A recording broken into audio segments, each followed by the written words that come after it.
Good day, John here. I want to talk today about the narcissist parent.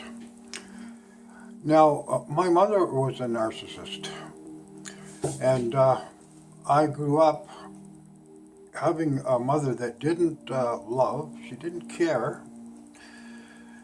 and it had its lifetime effects on me. She was very cruel to me. I remember times when she would deliberately cause harm to me. I remember the time when I may have been 8 to 10 years old. I remember her saying, "I wish you were never born." Now something like that will stick with you.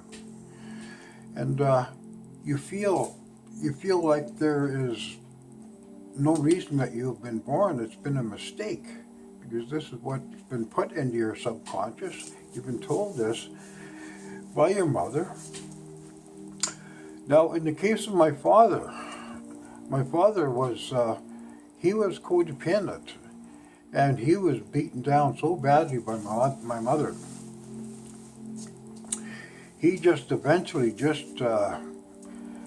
withered up, just sat in the corner, never said a word. There was no communication with him. And eventually he got into a very severe depression, and his last years he was diagnosed with Alzheimer's. But I believe it was just chronic severe depression from all the oppression he had put up with from my mother. She would call him stupid. She'd say, "Are you a man or a mouse?" This is a very common thing she would say to him. And of course, if I was misbehaving, she would say to my father, "Well, do something about that boy." But he wouldn't. He was so controlled and dominated by her. She would send him to bed. Didn't want to see him. "Get out of my sight," she would say. And the poor man just disintegrated. So basically, all I had was this narcissist mother who didn't have love. She didn't have any feelings for me. I remember at times, like young kids, they get hurt playing, and I remember being hurt a few times and bleeding or something, and it was just nothing. Like she had no concern about it. So I just didn't understand. Of course, you don't when you're a young child. Why it doesn't matter to her that you were hurt, and you're constantly trying to please your mother or father, whoever it is that's bringing you up. Now, of course, when I was going to school, I would the stuff that you would do at school, if it would be a report card, or when you're young, maybe a picture you drew or something, and you want to bring it home to show your mother. You show this to your mother, she doesn't want to see it. Get out of my way. You're in my way. Go sit someplace else, or go outside and play. No, this is nice, or your report card that you brought home. She doesn't care about that. She's not saying, oh, you're ever doing good in school. So anyways, this is something that I grew up with, and there are a lot of people that have grown up with a narcissist parent. And the mother, my mother, of course, being the controlling parent, the dominant parent. And as I got older, into my early teens, up to 14 and 15 years old, I remember I would run away. I would go hitchhike all over the place, and I might come back a week, 2 weeks later, and it was nothing. It was just like I was gone for a couple hours. She wasn't concerned. It didn't seem to make sense to me. What I obviously was trying to do is get my mother to pay attention to me. And I didn't know that she didn't have love, that she that she didn't have empathy, that she wasn't concerned about what I did. And so when I got into 15, 16 years old, it would be quite often that I would just disappear and never say anything to her. And I would come back a few weeks later, or a week or two later, and it was as if I was just gone for a short period, an hour or 2 hours, and there wasn't any concerns. So of course you don't feel that you are wanted. You don't feel like you belong. And that recording that goes through your subconscious, that I wish you were never born. Now this is something that it sticks with you. Things like that just don't just go. And then the religiosity. Oh, the religion. God was such a big, terrible thing. He has got a big stick up there. He's going to hit you with it. And of course, all the neighbors, if they weren't the same religion as my mother had grasped onto, whatever church she was going to at the time,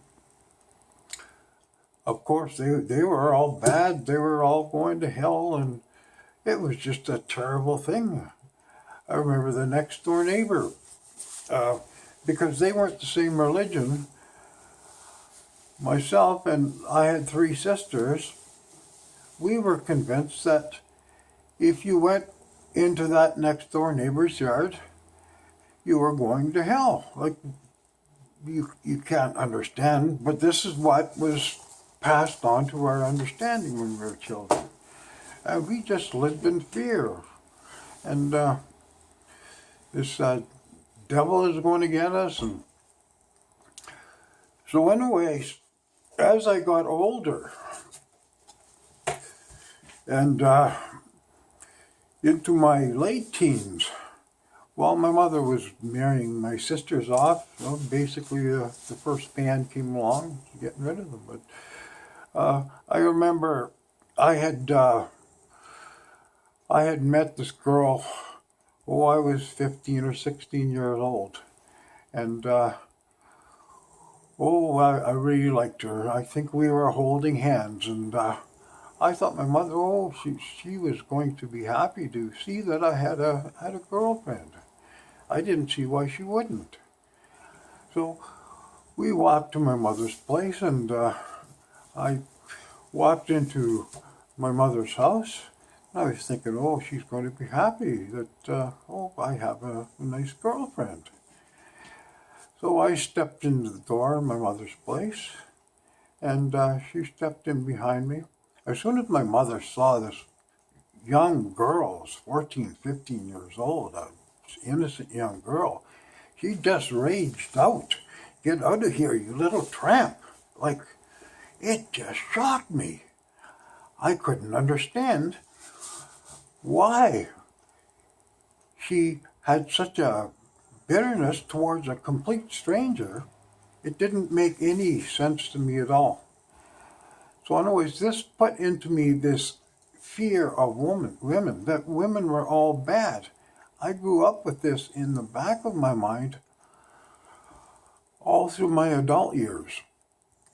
And I always thought that there was something bad about these women because that was implanted into my head.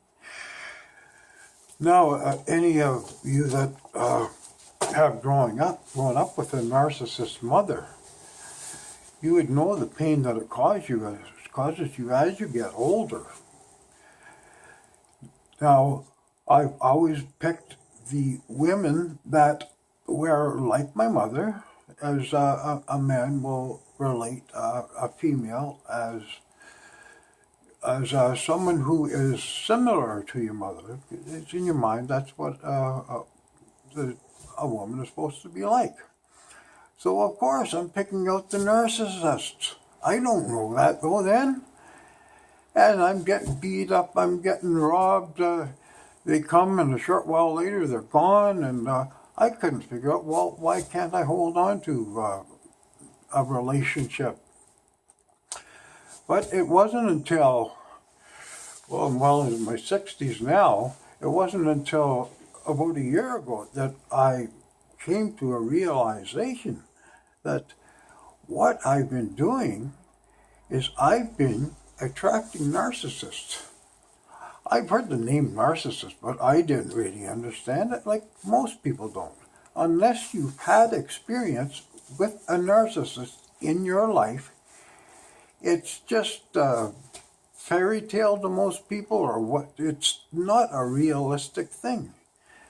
Now, the person that has lived with a narcissist, they've been abused by a narcissist, they know. A person that's experienced them, they actually know what a narcissist is. They are very cruel people. They just want to harm you. They want to mess up your thinking. And I look at a whole lifetime, 60 plus years, and I finally saw what this was all about. These narcissists that I attracted was because it was implanted into my thinking that the narcissists are the nice type of women for me, and it was just a terrible, terrible thing. They just were cruel to me. They would take advantage of me. They would take from me, and I didn't understand what was going on. When I did learn, and I started to read about narcissism, I started to watch YouTube videos about narcissism, and then it just clicked. Wow, I did not know. I did not know what I was dealing with, but now I understand. A narcissist is a real demonic possessed being, and their only purpose is to cause you harm. Now, I hope that I've helped some of you here, and I'll just close for now, and I thank you very much for listening. And if you would like, please subscribe. Thank you.